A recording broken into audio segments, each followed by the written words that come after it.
All right, we just got done putting in this whole LED, like interior LED conversion kit.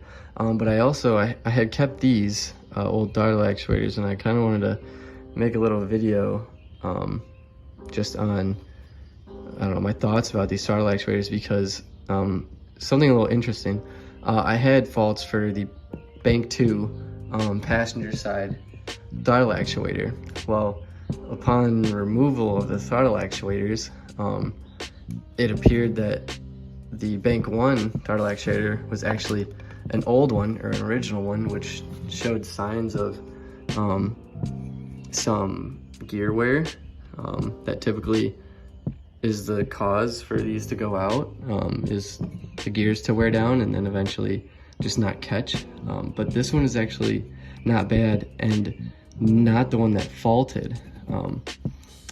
And turned out that when I obviously took these out, this is a new rebuilt one, which, as you can see, the gears are pretty much new. Yeah, it looks like, oh no, that's just grease.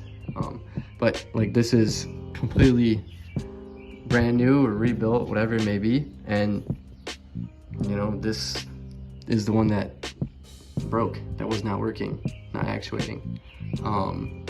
So I just found that really interesting, because normally people replace these because of those gears going bad, and then, you know, buy rebuilt ones, whatever.